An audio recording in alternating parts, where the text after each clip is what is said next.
இன்னைக்கு காலையில சரியா 8 மணிக்கு இங்க இருந்து போட்டு தொழிலுக்கு போனோம்.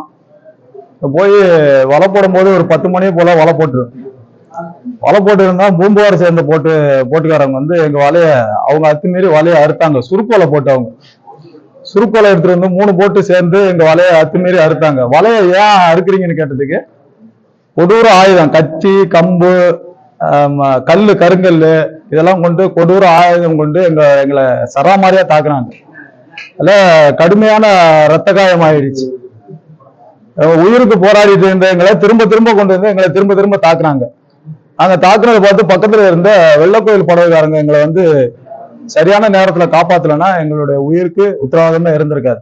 சத்தியில தரங்கம்பாடி மீனவ பஞ்சாயத்தாரு இன்னைக்கு காலையில தரங்கம்பாடி மீன்பிடி துறைமுகத்துல இருந்து ஃபைபர் போட்ல சண்முகவேல் என்கிறவரோட ஓனர் படகுல 9 பேர் மீன் பிடிக்க சென்றிருக்காங்க.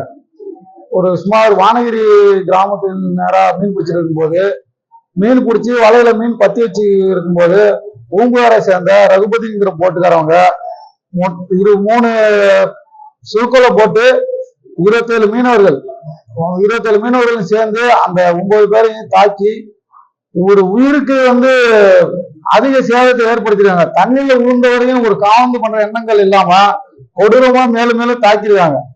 இது வந்து கிட்டத்தட்ட நாங்க வந்து 10 வருஷமா சுருக்கோலைக்காக போராடிட்டு இருக்கோம். சுருக்கோலையும் உச்சநீதிமன்றம் ஒரு தீர்ப்பு கொடுத்து அதன்படி வழிவகுத்து அரசும் அதுக்கு தடை விதிச்சு அரசு எந்த முறையில எடுக்கணுமோ எடுக்க சொல்லிருக்கு. இப்போ வந்து இந்த கிட்டத்தட்ட இந்த ஏப்ரல் 15 வந்து மீன்பிடி தடைகாலம். இந்த தடை காலத்திலேயும் சுருக்கோலையை பயன்படுத்தி மீன் அவங்க சிறு தொழில் பார்த்தவங்கள வந்து படகுல ஏறி அவங்கள அடிச்சு அவங்கள தாக்குதல் நடத்தி ரப்பர் குண்டு, கருங்கல்லு, பைப்பு, இரும்பு பைப்பு, கத்தி கொடி போன்ற கொடிய ஆயுதத்தால தாக்கி அவங்கள உயிருக்கு வந்து உத்தரவாதம் இல்லாத அளவுக்கு அவங்கள அடிச்சு நாசம் பண்ணிருக்காங்க.